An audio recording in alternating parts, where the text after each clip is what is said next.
Oke, pakai satu layar ya di kelas ya. Jadi mungkin yang lain bisa di mute dulu. Nanti kita bisa langsung mulai biar tidak ada suara.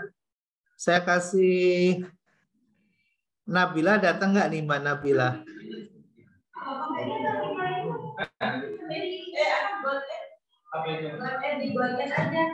Oke ya Mbak Nabila, saya jadikan host ya, co-host ya, nanti dibantu Nabila ya Nabila.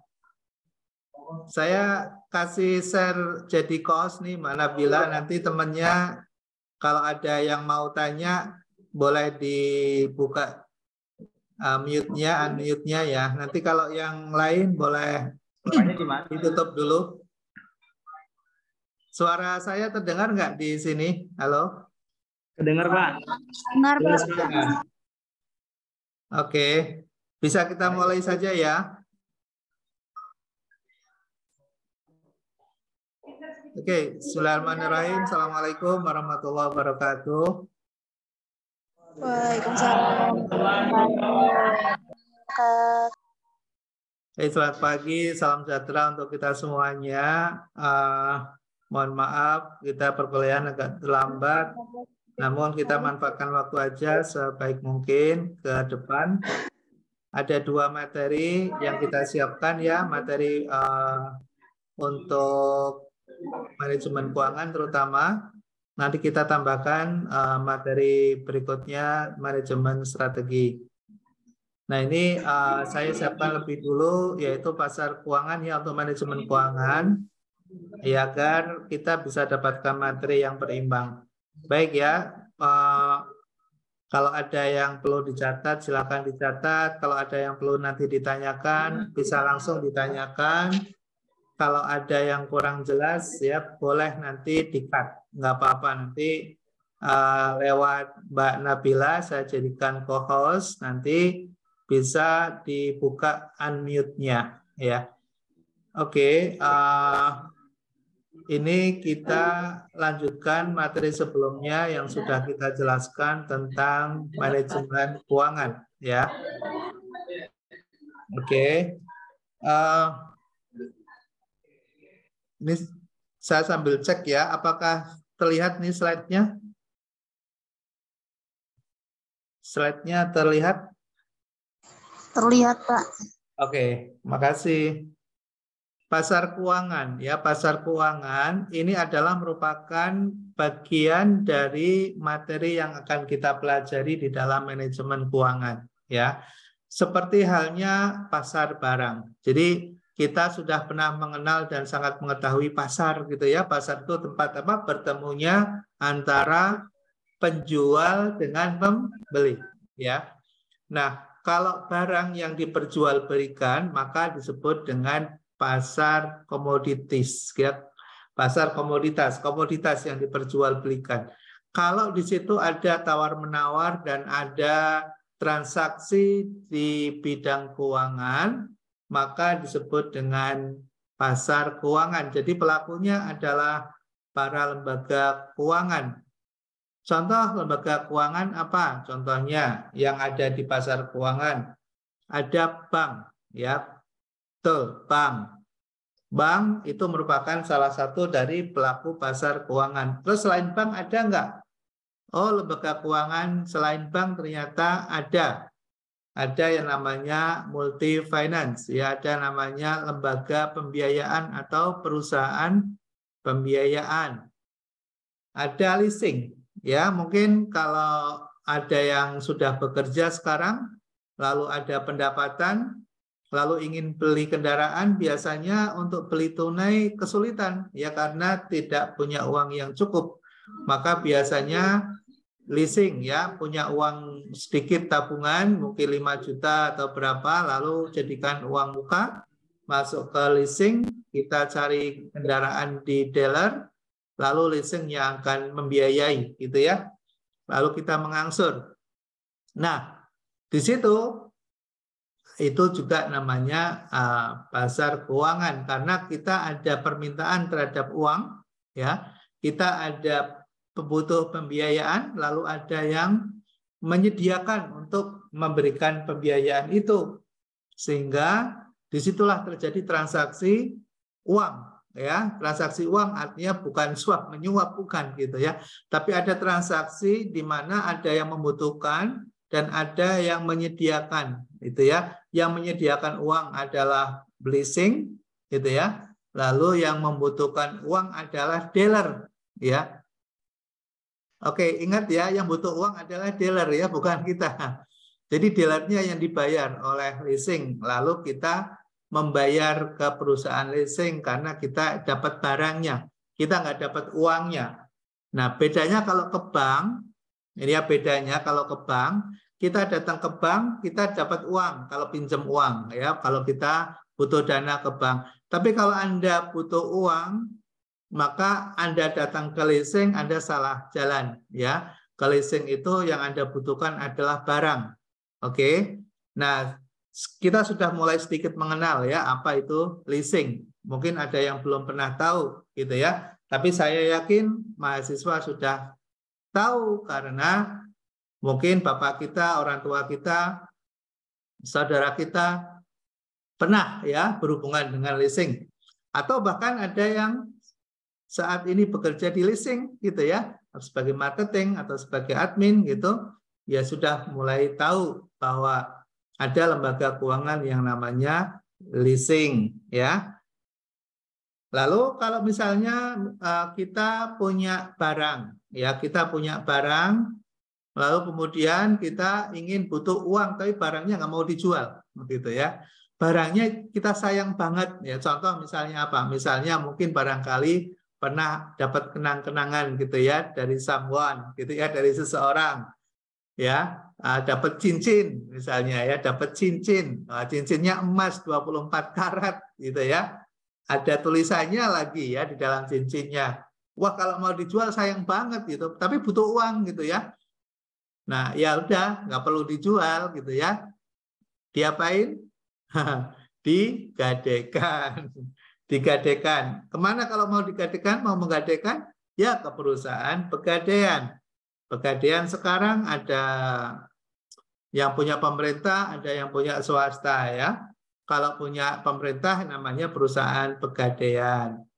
Kalau punya swasta macam-macam tuh ya, ada gadai cepat, ada raja gadai, ada gadai murah, macam-macam ya namanya. Itu perusahaan gadai juga, ya perusahaan gadai juga. Jadi kalau kita punya barang, tapi barangnya nggak mau dijual, tapi kita butuh uangnya, nah itu boleh digadaikan.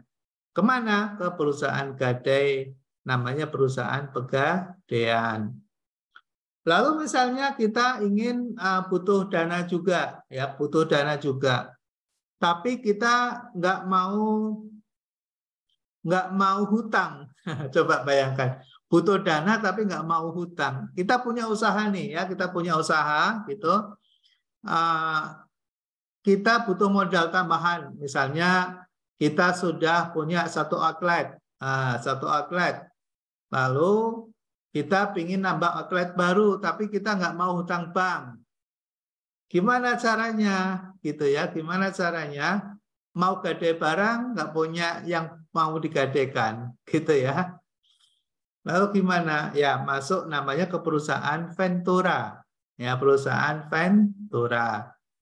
Namanya modal Ventura, ya atau MV, ya MV, namanya modal Ventura. Terus gimana dong? Kita nggak mau pinjam kok. Boleh kita dapat dana, boleh. Berarti apa artinya? Artinya kita berbagi kepemilikan. Yang tadinya misalnya modal kita itu 100 juta, lalu ada tambahan 100 juta lagi. Jadi modal kita menjadi 200 juta. Tapi modal kita yang 100 juta tadi adalah punya orang lain. Maka ada kepemilikan ya terhadap usaha itu menjadi 50-50 ya. 50% milik kita, 50% milik modal Ventura. Kita nggak pinjam tuh ya. Terus gimana cara bayar? Bagi hasil gitu ya. Hasilnya nanti akan dibagi dengan modal Ventura. Lalu ada lagi nggak sih cara mendapatkan modal gitu ya? Cara mendapatkan modal? Oh, ada gitu ya. Ada juga ya, ada juga yang lain. Gimana caranya? Caranya misalnya kita punya punya sertifikat deposito misalnya. Lalu kita ingin dapatkan uang tunai. Ya, maka sertifikat itu bisa digadaikan juga. Atau misalnya kita punya sertifikat berharga, punya saham atau punya obligasi.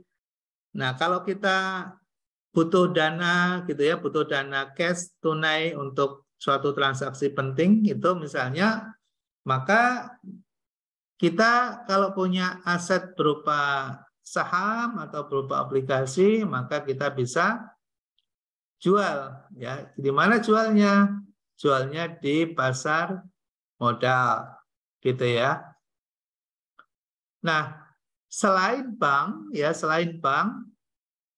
itu disebut dengan IKNB ya, institusi keuangan bukan bank ya, namanya IKNB ya, atau LKBB ya. Makanya mata kuliah itu biasanya kalau di perbankan ada bank dan lembaga keuangan bukan bank. Nah, itulah yang antara lain melakukan aktivitas transaksi keuangan ya. Nah, antara satu lembaga keuangan dengan lembaga keuangan yang lain itu juga melakukan transaksi ya, melakukan hubungan transaksional dalam bidang keuangan. Terus pertanyaannya lagi, ada nggak perusahaan selain yang kita sebutkan gitu ya? Ini masalah literasi ya. Karena kadang walaupun kita ini kadang mahasiswa gitu ya, ya karena mungkin bahan bacaan kita terbatas, nah kita ya yang sebatas yang kita tahu saja gitu ya kalau mau melakukan aktivitas keuangan gitu ya, padahal banyak ya. Oke, terus pertanyaan yang lain. Di dalam sistem keuangan ya, di dalam sistem keuangan itu satu lembaga dengan lembaga yang lain itu saling berhubungan ya, saling berhubungan dan saling mendukung. Misalnya begini, saya mau pinjam ke bank gitu ya, saya mau pinjam ke bank. Nah, bank itu kan ingin memastikan bahwa kita mampu membayar. Kalau kemudian kita sebagai debitur tidak bisa membayar atau memenuhi kewajiban kita, lalu bank kan akan rugi, gitu ya. Bank kan nanti akan rugi. Maka bank juga butuh yang namanya asuransi, ya. Makanya ada asuransi kredit, ada asuransi pembiayaan. Nah, lembaga asuransi itu ada dua. Nanti kita akan pelajari lebih dalam lagi ya di LKB dan LKBB. Tapi karena kita belajar tentang keuangan, maka kita harus tahu bahwa pelaku-pelaku di sektor keuangan itu sangat beragam dan banyak sekali. Masing-masing memiliki fungsi sendiri-sendiri, ya, memiliki fungsi sendiri-sendiri. Nah, kalau misalnya ada asuransi, asuransi itu apa sih gitu ya? Asuransi itu kan dia melakukan kegiatan untuk memberikan tanggungan ya kepada pihak penerima risiko. Ya, jadi kalau misalnya kita, makanya dibagi menjadi dua ya, ada asuransi jiwa dan ada asuransi umum. Jadi setiap orang pasti akan menghadapi mati gitu ya, akan menghadapi ajal. Kapan ajal itu akan datang? Nah, persoalannya ketika dia meninggal, ya ketika dia meninggal, apakah ada tanggungan atau kewajiban gitu ya yang harus diselesaikan sehingga semuanya akan terpenuhi haknya masing-masing. Misalnya ada anak, ada orang tua punya anak, kewajiban orang tua terhadap anak adalah memberikan pendidikan. Itu misalnya ya, yang memiliki kesadaran terhadap pendidikan pasti semua orang tua ingin menyekolahkan anaknya, yang memberikan pendidikan yang baik. Lalu persoalannya, misalnya tiba-tiba orang tua di tengah jalan tidak ada yang meninggal, lalu bagaimana dong kewajibannya dan bagaimana haknya anak untuk bisa mendapatkan pendidikan? Maka ada namanya asuransi pendidikan. Nah, orang tua yang sadar terhadap pendidikan keberlanjutan anak, maka diikutkan asuransi gitu ya. Nah, asuransinya asuransi masuk asuransi jiwa pendidikan gitu ya. Jadi yang ditanggung adalah kematian. Ketika meninggal, maka anaknya yang sudah diasuransikan akan mendapatkan pendidikan sesuai dengan yang sudah diperjanjikan ya, antara penanggung dan yang tertanggung gitu ya. Penanggungnya adalah perusahaan asuransi, tertanggungnya adalah anak nanti yang akan tetap bisa sekolah dan dibiayai oleh perusahaan asuransi. Ya, itu contoh ya. Jadi ada transaksi yang dapat memitigasi risiko gitu ya.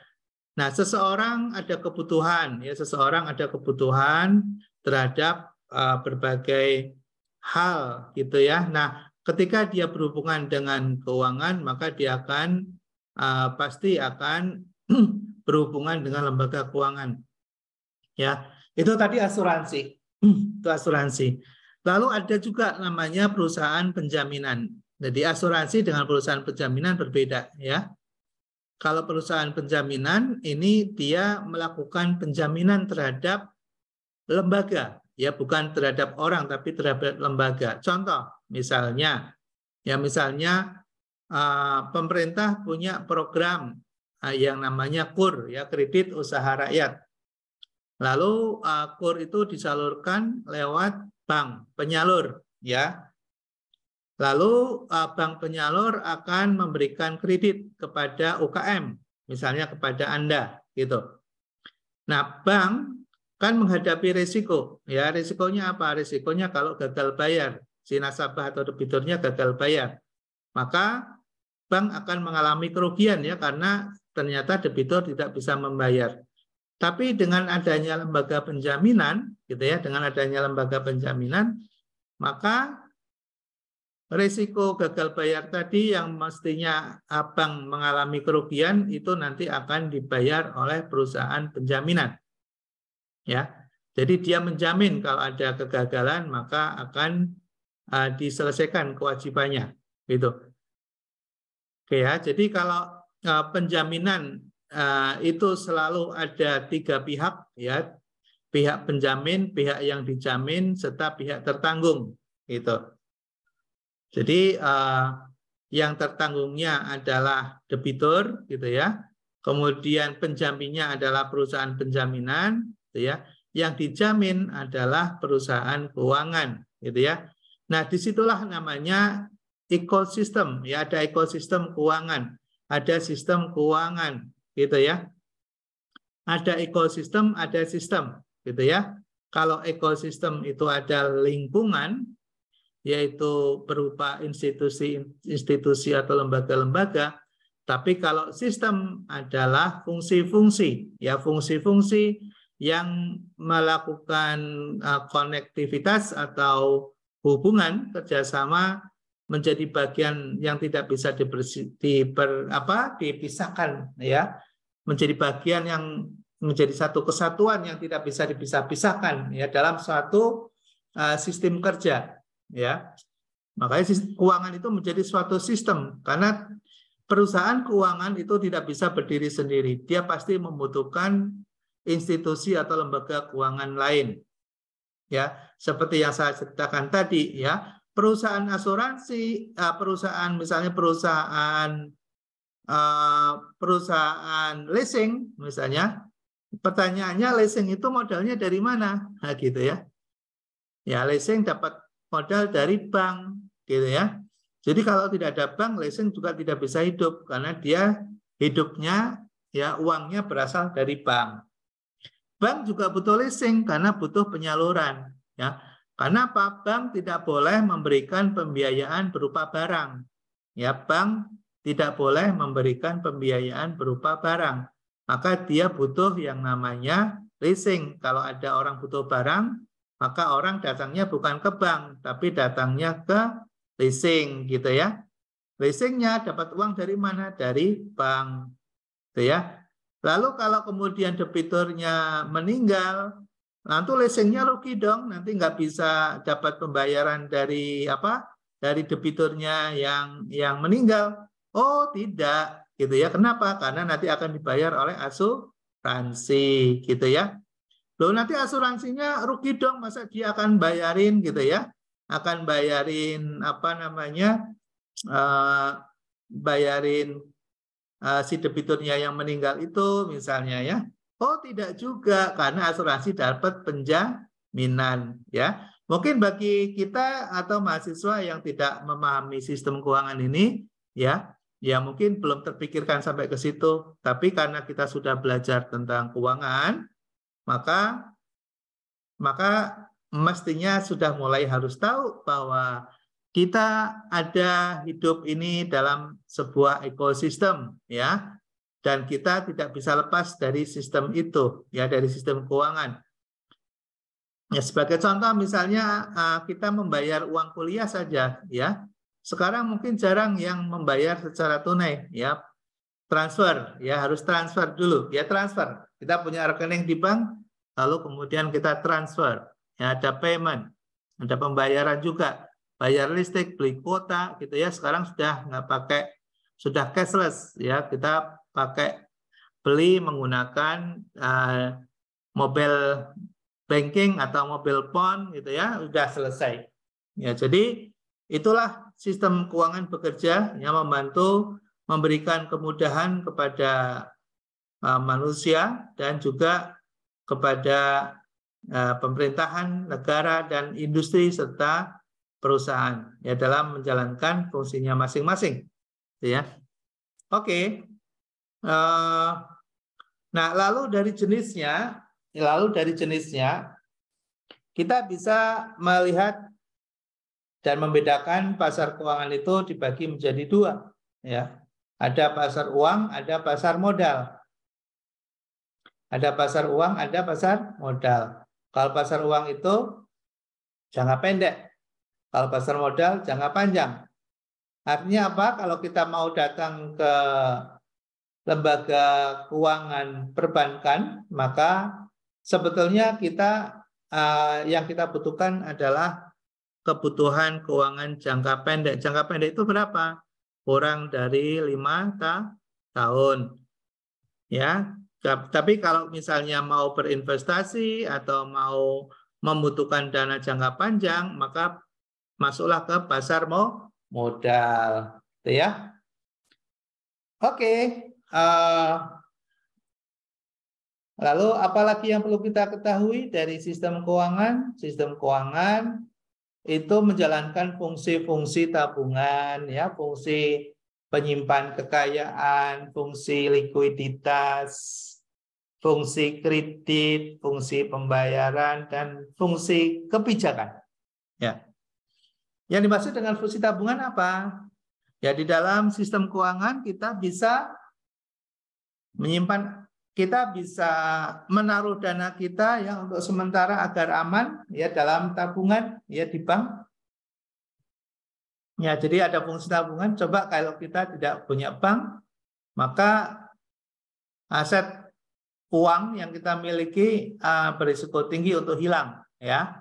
Berisiko tinggi untuk hilang, apalagi kalau disimpan di bawah bantal misalnya ya, atau disimpan misalnya dulu orang tua kita ya simpan di celengan ya, di celengan, di tabungan. Tabungannya mungkin pakai bambu ya, mungkin pakai ya, itu kalau di kampung-kampung masih banyak yang pakai bambu ya, dimasukkan ke bambu uangnya. Nah, ketika mau diambil, yang kalau uang recehan mungkin masih utuh ya. Tapi kalau uangnya dalam bentuk kertas, ketika bambunya dibelah gitu ya, sudah dimakan rayap, udah habis ya. Sudah jadi bubuk ya, sudah jadi bubuk. Nah, ternyata kasus begitu sekarang juga masih terjadi ya, kalau kita lihat di viral-viral ya, di TikTok gitu ya, yang kemudian ada iseng di videokan gitu. Ya, itu yang masih menggunakan cara-cara tradisional dan primitif. Saat ini di dunia saat ini juga masih ada ya, masih banyak. Ya masih ada lah, kalau banyak mungkin sudah berkurang lah ya. karena kan sudah tahu resikonya gitu. Oke lah, fungsi penyimpan kekayaan gimana? Fungsi penyimpan kekayaan, ya dia kalau kita berhubungannya dengan lembaga keuangan, pasti kita bisa melakukan banyak hal, bahkan bisa kita taruh aset kita dalam aset keuangan namanya ya, asetnya namanya aset keuangan. Contoh aset keuangan itu apa? Contohnya misalnya deposito ya. Aset keuangan yang lain apa? Misalnya kita beli sertifikat berharga, beli saham, kita beli obligasi, itu namanya surat berharga atau aset keuangan ya. Nah, itu menjadi penyimpan kekayaan. Jadi keuangan, sistem keuangan itu bisa menjadi penyimpan kekayaan. Jadi tidak harus dalam bentuk misalnya uang kertas atau logam, tidak harus dalam bentuk misalnya tanah, tidak harus dalam bentuk kendaraan, mobil atau barang-barang fisik lainnya.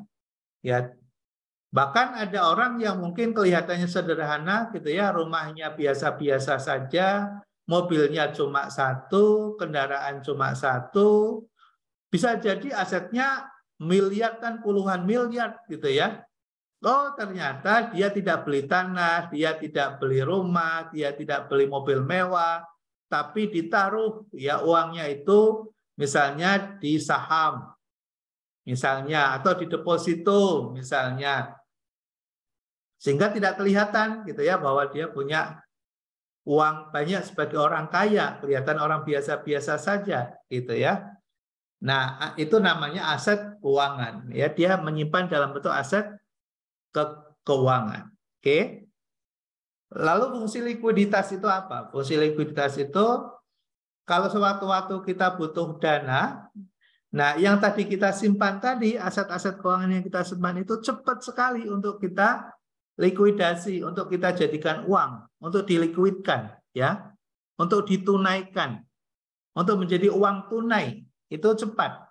Misalnya apa? Kita punya deposito. Walaupun belum jatuh tempo, bisa nggak dicairkan? Nah, ini biar saya bisa sambil tanya juga. Mbak Ferni. Halo Mbak Ferni. Apakah monitor? Mbak Oktavia Sahrani. Apakah masih ikut kuliah? Hadir, Pak. Hadir Mbak Oktavia. Mbak Okta, saya panggil Mbak Okta. Tadi ada pertanyaan saya, Mbak. Bisa dijawab, Mbak?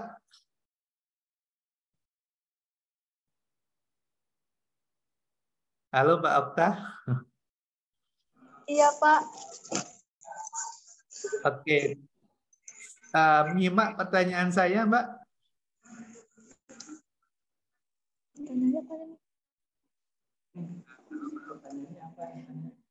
Pertanyaannya apa ya, Pak? Ayo, ada nggak temannya yang di sebelahnya menyimak pertanyaan saya? Coba tanya sebelah, apa pertanyaan saya tadi ya?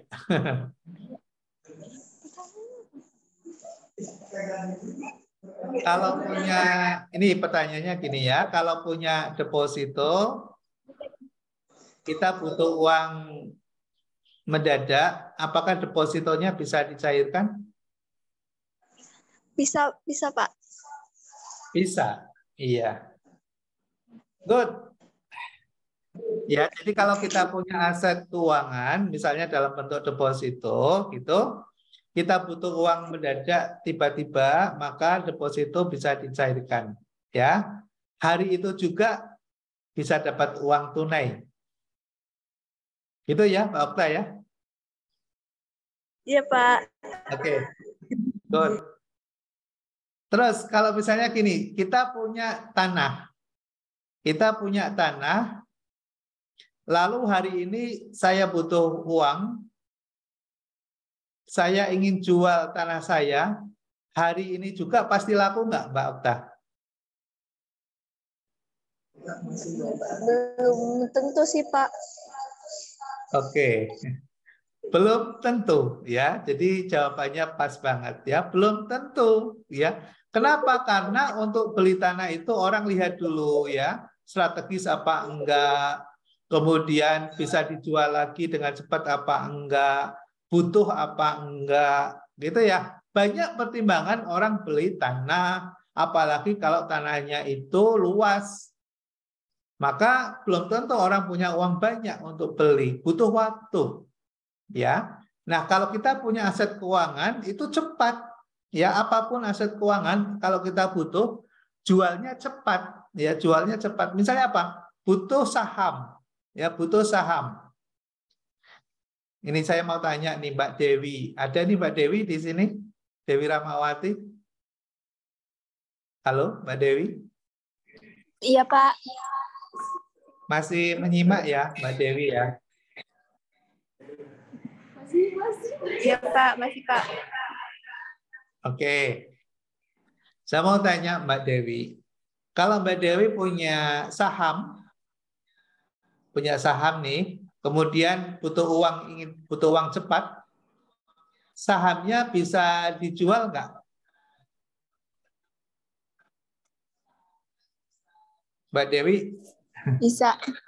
Bisa. Oke. Pertanyaan saya, kalau menjual saham di mana Mbak Dewi?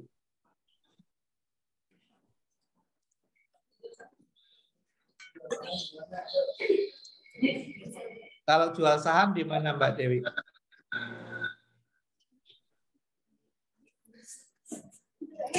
Nggak tahu? Nggak tahu, Pak. Oh, nggak tahu. Oke. Oke. Nggak apa-apa. Kita belajar untuk tahu, ya. Jadi kalau saham jualnya di pasar saham, ya. Kita nggak bisa jual saham di mall, nggak bisa. Kita punya saham mau kita jual, misalnya jual saham ke bank, nggak bisa, ya. Kita jualnya ke pasar modal. Tapi pasar modal itu ada yang namanya lembaga pendukung, ya. Ada namanya lembaga perusahaan sekuritas. Nah, yang kita datangin itu bukan pasar modalnya. Yang kita datangin adalah perusahaan sekuritas. Nah, perusahaan sekuritas itulah yang nanti akan membantu kita untuk menjualkan sahamnya, ya. Nah, di dalam perusahaan sekuritas itu ada namanya pialang atau broker. Nah, broker itu nanti yang akan bantu menjualan kita. Itu pun cepat, ya, paling lama 3 hari. Jadi ada batas waktunya. Jadi kalau kita punya saham, kita butuh likuiditas cepat, maka kita bisa jual dan waktunya sudah jelas, ya 3 hari itu pasti akan laku, ya. Persoalan kemudian rugi atau untung itu persoalan yang kedua, ya. Tapi kalau kita butuhnya uang tunai, maka kita bisa cepat untuk melakukan likuidasi terhadap aset keuangan yang namanya saham, ya. Oke, kemudian ada fungsi kredit, ya, ada fungsi kredit, ya. Nah, fungsi kredit itu maksudnya gimana sih, ya? Nah, kredit itu kan kita bisa mendapatkan fasilitas dana dan menjadi kewajiban kita untuk mengembalikannya. Jadi kita bisa mendapatkan fasilitas kredit, ya. Nah, ketika ada orang yang membutuhkan dana, maka perbankan atau lembaga keuangan lain itu bisa memberikan pelayanan. Ya, bisa memberikan layanan keuangan namanya kredit. Ya, kredit. Oke ya. Kemudian fungsi pembayaran seperti tadi kita cerita, ya, mau bayar SPP tidak harus pakai uang cash, ya. Kita bisa melakukan pembayaran lewat online. Apakah lewat mobile banking ataukah misalnya mau lewat e-money atau menggunakan payment point, gitu ya, lewat kayak OVO, Dana, ya, atau lewat Laku misalnya. Ya, jadi fasilitas pembayaran itu bisa terlayani, gitu ya, dengan adanya sistem keuangan. Lalu fungsi kebijakan, ya, pemerintah juga bisa membuat kebijakan dalam rangka memengaruhi kondisi ekonomi melalui sistem keuangan. Ya, misalnya lewat KUR, gitu ya. KUR itu kredit usaha rakyat. Itu ada subsidi bunga 9% dari pemerintah, sehingga si debitur atau masyarakat atau UKM yang mendapatkan fasilitas kredit usaha rakyat ini membayar bunganya cukup murah, yaitu 6% gitu ya. Ya, sebetulnya bukan 6%, sebetulnya 12% gitu ya. Tapi yang sisanya tadi, itu ya, sisanya tadi itu dibayar oleh pemerintah lewat yang namanya subsidi bunga. Ya, lewat namanya subsidi bunga. Oke. Sampai di sini dulu ada yang mau ditanyakan. Pokoknya intinya adalah kalian harus banyak membaca. Jangan cuma mendengar dari saya. Kalau dari saya kan cuma berapa menit doang ya. Jadi baca. Nah, bacaan paling bagus itu misalnya baca majalah-majalah ekonomi, majalah bisnis gitu ya. Atau Infobank ya, saya rekomendasikan Infobank juga bagus ya. Sehingga nanti kita bisa dapat literasi yang bagus, yang baik ya. Jadi keberhasilan kita ke depan salah satu yang menjadi penyokongnya adalah literasi ya, literasi. Semakin banyak pengetahuan, semakin banyak literasi, maka akan banyak solusi yang bisa kita dapatkan. Gitu ya. Semakin banyak literasi akan semakin banyak solusi. Misalnya ada pengusaha, Anda mau jadi pengusaha gitu ya. Kalau tahunya itu pinjam untuk nambah modal itu pinjamnya ke bank, berarti literasinya terbatas gitu ya. Karena banyak sekali yang bisa dilakukan, ya ada modal ventura, ada leasing, ya ada franchise, ada menggunakan misalnya joint ventures, ya. Wah, banyak banget gitu ya. Oke. Sampai di sini ya, mungkin ada yang mau ditanyakan. Silakan. Ada nggak yang mau ditanyakan? Ada yang mau ditanyakan? Nggak ada? Oke. Saya lanjut dulu. Ya, 5 menit lagi lah ya. Oke. Ada karakteristik aset finansial. Jadi, tadi saya berulang-ulang gitu ya, bahwa aset itu tidak hanya sekedar aset komoditas. Ya, aset komoditas itu misalnya kita punya tanah itu komoditi ya. Atau kita beli kendaraan itu aset fisik ya, aset fisik atau aset komoditi. Nah, orang itu juga seseorang bisa punya aset keuangan atau aset finansial ya, aset finansial. Nah, karakteristik aset finansial itu apa? Karakteristik atau sifat-sifat dari aset finansial itu tidak memberikan jasa yang terus-menerus ya, menjanjikan pendapatan di masa yang akan datang. Karena nilai aset finansial itu selalu bertumbuh seperti aset fisik yang lain. Kalau kita punya kendaraan, semakin lama kendaraan itu semakin mahal harganya atau semakin murah harganya? Ayo, siapa yang bisa jawab? Mbak Mas Khairul Anam, ada nggak Mas Khairul Anam nih di sini? Mas Khairul? Hadir, Pak. Hadir. Oke, Mas Khairul, saya mau tanya. Mas Khairul punya kendaraan nggak, Mas? Apa? Kendaraan ada, Pak. Oke, ada.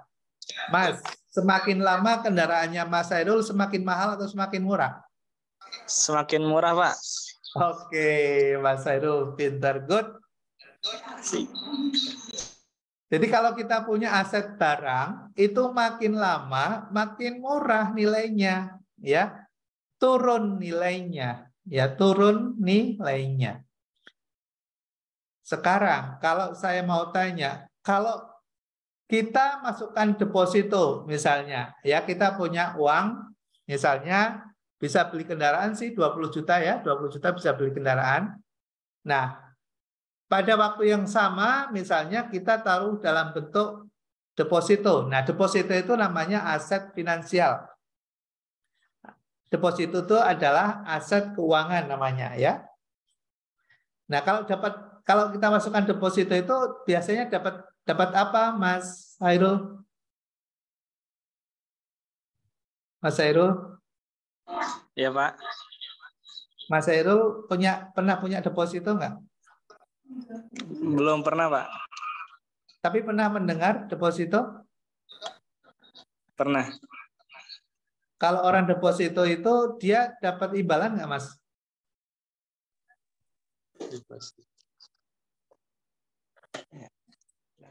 Dapat, Pak, dapat. Namanya apa, Mas, imbalannya? Imbalannya namanya apa? Persenan, Pak.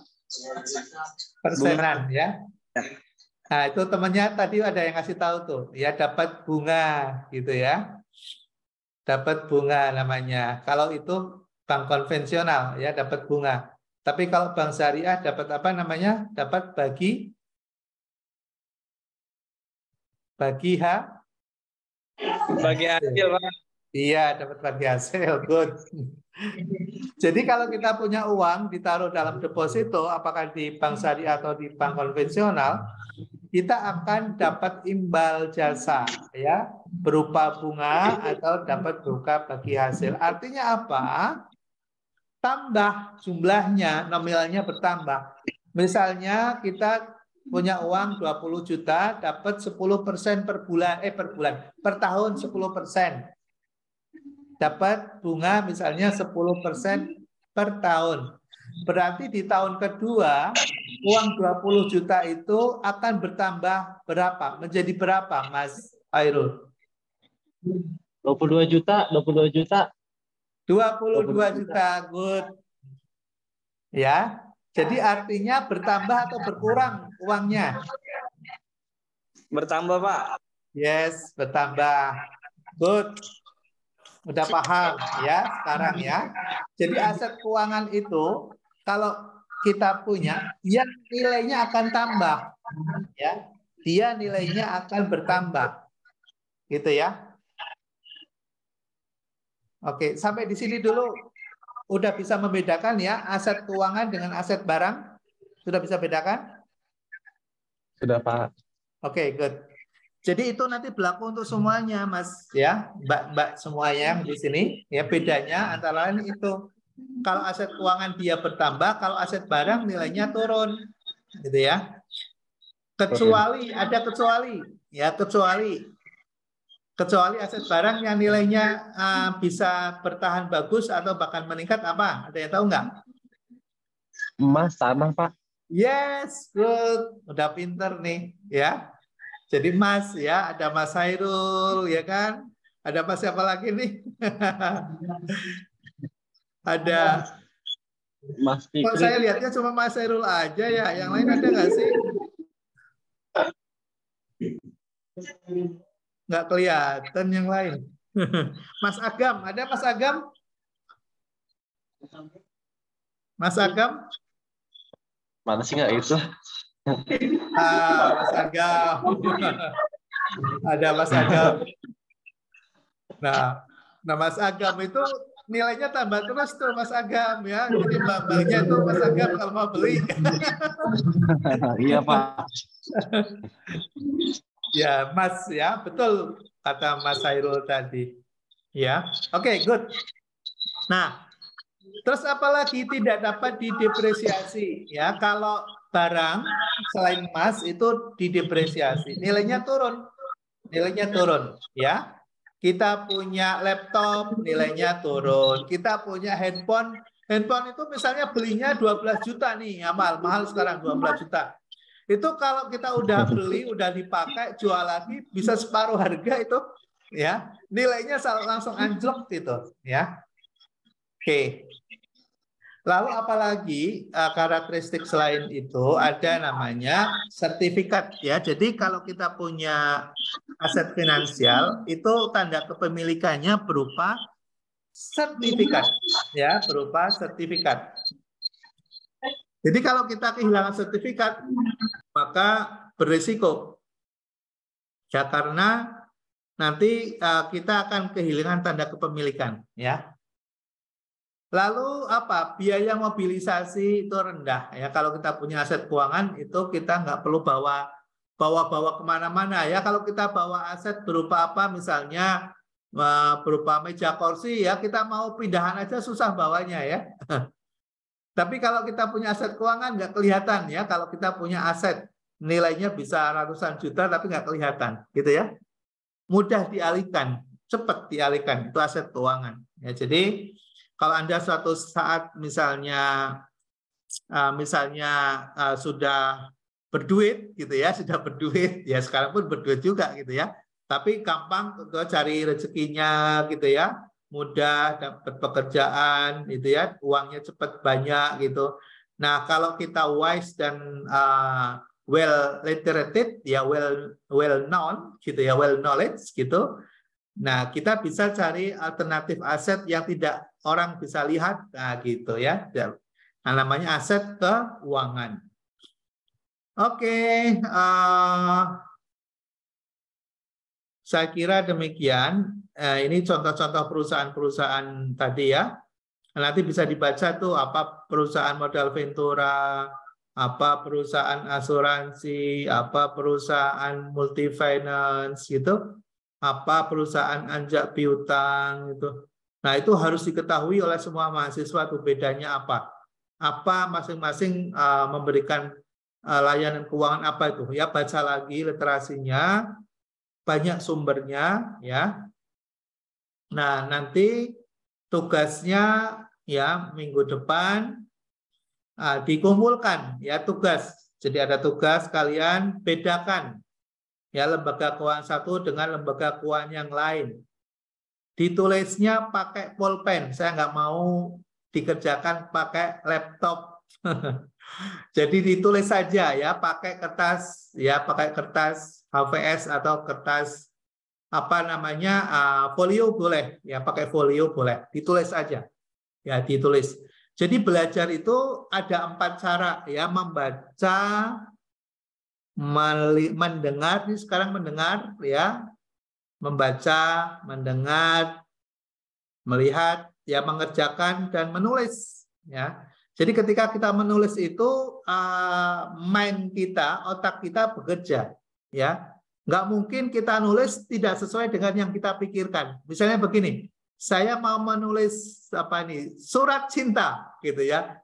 Coba bayangkan ketika kita membuat surat cinta nih, Mas Hairul pernah buat surat cinta belum, Mas Hairul?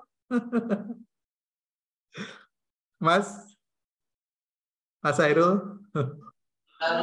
Iya, Pak. Pernah buat surat cinta nggak? Belum pernah, Pak. Sayang kali, belum pernah. Nah, sekarang latihan Mas buat surat cinta. Coba buat surat cinta tanpa perasaan, bisa nggak? Pasti Mas Hairul nggak bisa, belum pernah sih ya, belum pernah jatuh cinta, Mas. Kalau udah pernah jatuh cinta, Mas, itu membuat puisi gampang, ya kan? Membuat surat cinta gampang, gitu ya. Karena apa? Ada rasa. Ada rasa, ada yang dipikirkan gitu ya, ada yang dipikirkan. Nah, sama dengan belajar, ya sama dengan belajar. Kalau kita belajar hanya baca saja, maka mungkin masuk ya, tapi belum bisa diproses di dalam. Itu akan bisa diproses dalam memori kalau kemudian kita tuliskan. Makanya ada yang belajar efektif ya. Belajar efektif itu membaca, mendengarkan, melihat, dan menulis kembali. Itu akan efektif. Ya, makanya ada orang kok sering lupa ya, belajar lupa. Karena apa? Dia nggak mau nulis. Ya, dia hanya baca doang. Ya, kalau baca doang ya lupa, gitu ya. Nah, ini mungkin barangkali kita kan nanti akan menjadi orang tua ya. Ada Mbak Dewi suatu saat punya putra, gitu ya, punya putri, ngajarinnya, gitu ya. Jangan cuma baca doang, yang ngajarin nulis juga. Lalu kemudian diminta untuk nulis gitu ya. Nah, kalau dia udah biasa nulis, maka otaknya akan lebih bagus ya, akan lebih bagus. Dia akan bisa menyimpan lebih lama memori, ya akan lebih. Oke, good. Saya kira sampai di sini materinya sudah selesai. Nanti ada itu ya, ada tes ya yang dikerjakan seperti biasa. Ya, ada tes yang dikerjakan seperti biasa di e-learning ya. Jadi nanti ada jurnal, ya ada jurnal nilai.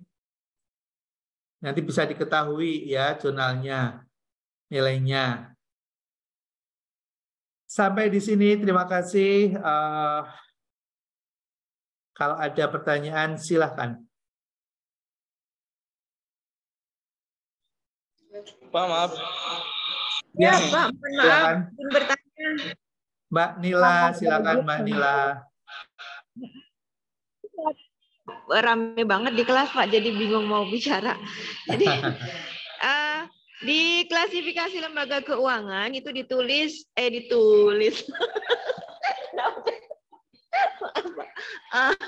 kan lembaga keuangan depositori itu bank dengan bank atau bank dengan non bank sih, Pak, di slide. Oh ya. Oke, Mbak Nila, terima kasih pertanyaannya. Ya, jadi lembaga keuangan itu ada dibagi dua. Ada namanya depository dan non-depository.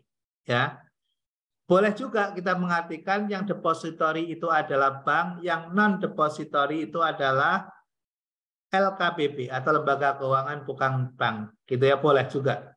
Ya, depository itu adalah lembaga intermediasi. Jadi dia bisa menghimpun dan dia bisa menyalurkan, ya. Tapi kalau lembaga keuangan bukan bank, dia hanya menjalankan satu fungsi saja. Apakah dia hanya menghimpun saja atau hanya menyalurkan saja?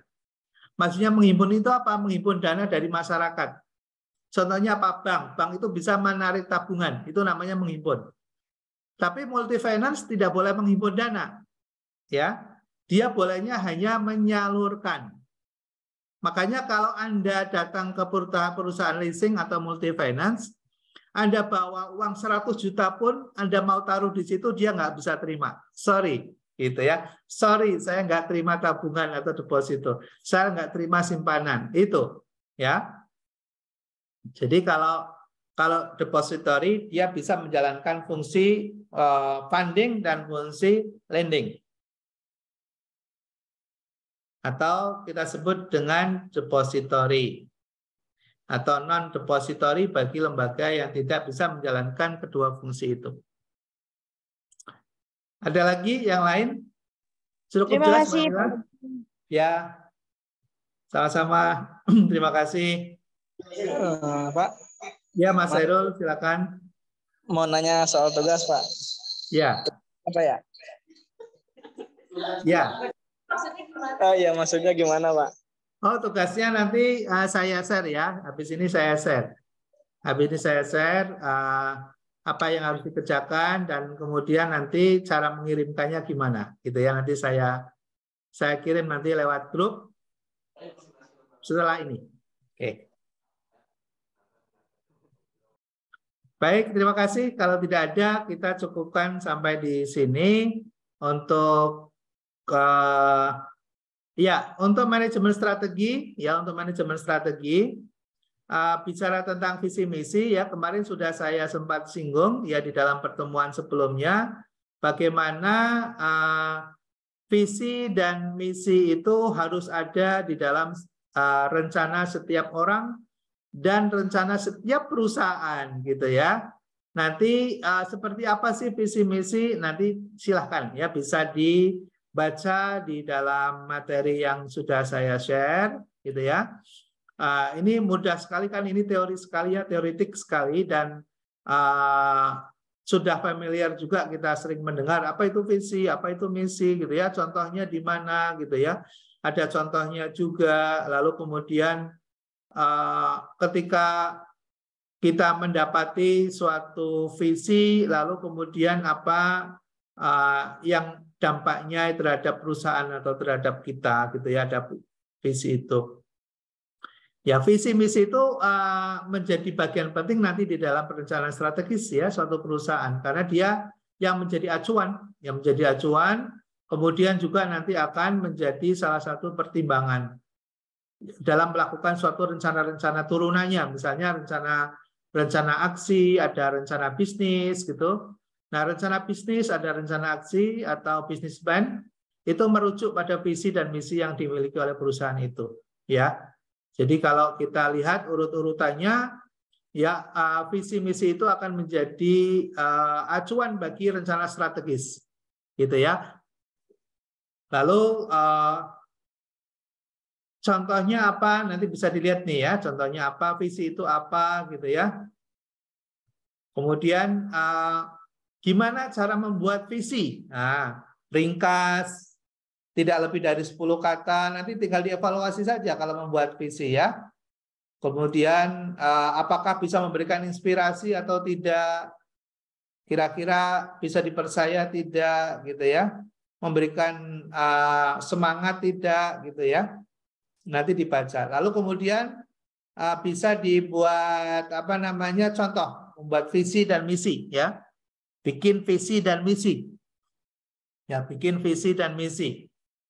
Nah, visi misi itu kalau di perusahaan-perusahaan pemerintah dia harus ada mandat, ya, ada mandat, ada nilai, ada tujuan. Ya, ada 3 ciri itu yang harus melekat dalam visi yang dimiliki oleh perusahaan pemerintah atau BUMN atau pemerintahan itu sendiri. Ya, karena pemerintah itu kan dia punya nilai, dia punya mandat. Mandatnya apa? Mandat undang-undang maksudnya ya. Dia harus sesuai dengan undang-undang. Nggak boleh menyimpang. Tapi kalau swasta boleh, bebas gitu ya. Lalu misi, ya misi itu statement of vision. Jadi misi itu gimana cara menulisnya gitu ya. Nah nanti dibaca juga ini contohnya ya. Contoh-contoh yang ada, misalnya contoh nih bank, menjadi bank berdaya saing tinggi dan kuat di Sulawesi Tenggara. Wah itu contoh. Lalu ada value yang dibangun ya, value, kemudian ada nilai-nilai gitu ya. Lalu kemudian ada sasaran. Lalu kemudian siapa nanti yang akan melaksanakan visi misi itu. Oke ya, nanti bisa dibaca lagi. Oke. Nah, sementara ini tugasnya adalah tadi yang pertama, apa perbedaan antara ya lembaga keuangan bank dan non bank. Kemudian kasih contohnya gitu ya, kasih contohnya misalnya lembaga pembiayaan. Contohnya lembaga pembiayaan apa? Perusahaan asuransi, contoh perusahaan asuransi apa gitu ya. Tapi ditulis pakai pulpen ya, jangan pakai. Karena apa? Sekarang itu 5 detik aja selesai kalau ditugas. Kenapa? Karena copy paste ya. Nah, Anda boleh aja nyontoh gitu ya, boleh nyontoh tapi ditulis. Nah, tujuannya apa? Tujuannya agar masuk ke dalam memori ya. Jangan lewat aja di dalam HP atau lewat aja di dalam laptop. Ya sekarang ini begitu ya. Jadi nggak masuk ke otak gitu ya. Hanya dia bergerak saja dari satu HP ke HP yang lain atau dari satu laptop ke laptop yang lain. Nah, nggak masuk ke otak. Ya jadi belajarnya tidak efektif. Oke, terima kasih sekali lagi atas perhatian, atensinya. Mudah-mudahan bermanfaat. Selamat menjalankan kegiatan selanjutnya. Sukses selalu, sehat. Assalamualaikum warahmatullahi wabarakatuh.